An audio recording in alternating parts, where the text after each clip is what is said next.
You really had backlash for speaking out against the medical monopoly. Tell us about that and what you've experienced. Well, sometimes there's direct threats. Sometimes there's indirect threats. A direct threat is like opening up the mail, snail mail, and you open it and it says, you're a quack and I'm going to kill you.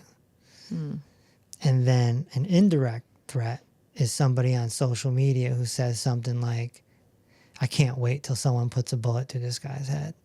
Yeah. This guy is an idiot, you know? Yeah. And so, yeah, it's just an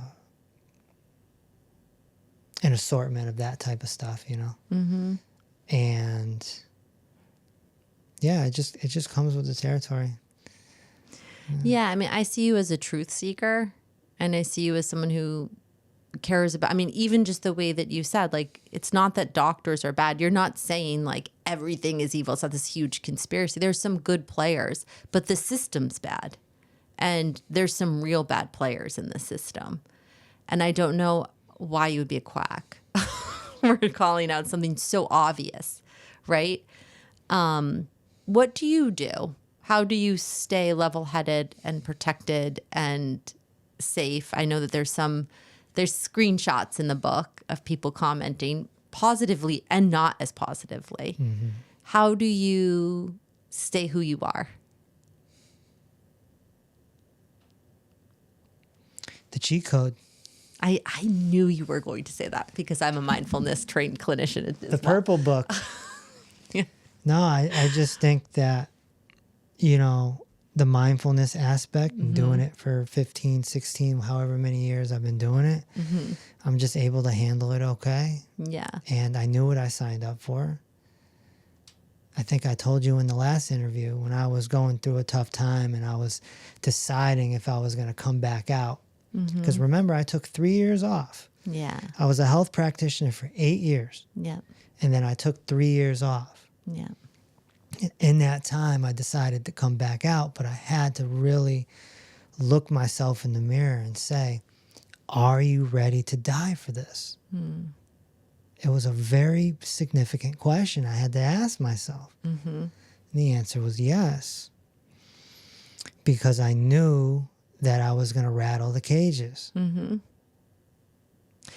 Can I be honest? When you said that, I think I was like, oh gosh, that's a little extreme. But now we were talking off before we started, like engaging with the FDA and like trying to fight someone like Dana-Farber to get information, you realize that that's actually not an exaggeration. Like these people are making so much money. They will do anything to silence you. Yeah. And I would have not said that a year ago. Does that make sense? So I really empathize with you in the sense of this is like constant for you because you're saying, no, this is wrong. Like we are in the middle of a medical monopoly and there is another way. Like come find out about this way. Does that make sense? Yeah, so you understand now. Yeah. Not everyone understands.